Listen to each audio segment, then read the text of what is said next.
মোকা। এই ঝড়টা যে কোনো মুহূর্তে আঘাত হানতে পারে, বিশেষ করে সুন্দরবন এলাকায়, দীঘা এলাকায়, নদীমাতৃক যে এলাকাগুলো। অন 10th মেতে কিছুটা ফার্দার সাইক্লোনিক স্টর্ম আসবে।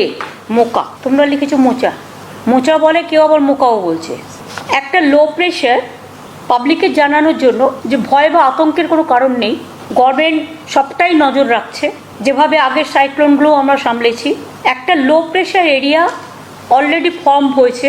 এটা south east bay of Bengal adjoining south Andaman sea, দক্ষিণের আন্দামান যে সমুদ্র আছে সেখানে আজ সকাল 8:30-এ একটা লো প্রেশার এরিয়া একটা ফর্ম হয়েছে।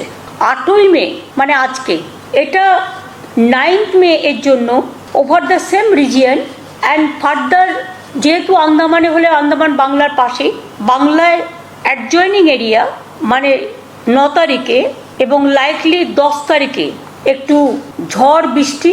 এখনো পর্যন্ত যা ওয়েদার ফরকাস্ট পাওয়া যাচ্ছে তাতে east central bay of Bengal and Andaman sea on 10th মেতে কিছুটা ফার্দার সাইক্লোনিক স্টর্ম আসবে এবং এটা এরপরে initially north West words east central bay of Bengal till 11th মে এটা কন্টিনিউ করবে। সেই জন্য যদি সেরকম কোনো পরিস্থিতি হয় তাহলে আমরা আগে থেকে, বিশেষ করে সুন্দরবন এলাকায়, দীঘা এলাকায়, নদীমাতৃক যে এলাকাগুলো, সমুদ্রমাতৃক যে এলাকাগুলো, সেখান থেকে আমরা রেস্কিউ করার চেষ্টা করব।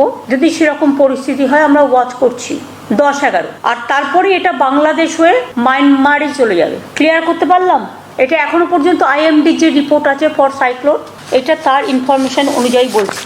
আমরা কন্ট্রোল রুম ফাংশন করছে এবং এনডিআরএফ, বিভিন্ন এজেন্সি সব কিছু নিয়ে 2nd May already chief secretary একটা মিটিং করেছে সাইক্লোন এরিয়া নিয়ে। Integrated control room functional in districts and at Nabanna for round the clock monitoring. Fishing ban at sea is in operation till 14th June. Sufficient stock of relief materials আছে। 25 lakh tarpaulins, 71 lakh relief clothes already district ম্যাজিস্ট্রেটদের কাছে দেওয়া আছে। এই ঝড়টা এবং আগামীকাল রবীন্দ্র জয়ন্তী আছে। অন্যবার আমরা রবীন্দ্র সদনের সামনে করি, সেটা হবে, সেটা আমরা জুনিয়র সেকশনকে দায়িত্ব দিয়েছি, তারা করবে, ছোট ছোট যারা নতুন আর্টিস্ট। আর আমাদের মেন প্রোগ্রামটা যেটা রবীন্দ্র সদনের সামনে হয়, যেহেতু এই ঝড়টা যে কোনো মুহূর্তে আঘাত আনতে পারে, হয়তো নাও আনতে পারে, সেই জন্য প্রিকশন হিসেবে আমরা ধনধান্যের স্টেডিয়ামে কাল 4টে থেকে রবীন্দ্র জয়ন্তী হবে রাজ্য সরকারের। 3:30-এর মধ্যে আমরা সবাইকে পৌঁছে যাওয়ার জন্য আবেদন করছি। যারা রবীন্দ্র লাভার্স, যারা ভালোবাসেন বাংলার গান সংস্কৃতি, যাদের কার্ড আছে তারা তো নিশ্চয়ই আসবেন, যারা কার্ড পাননি তারাও আসতে চেষ্টা করবেন। কাউকে আটকানো হবে না আশা করি।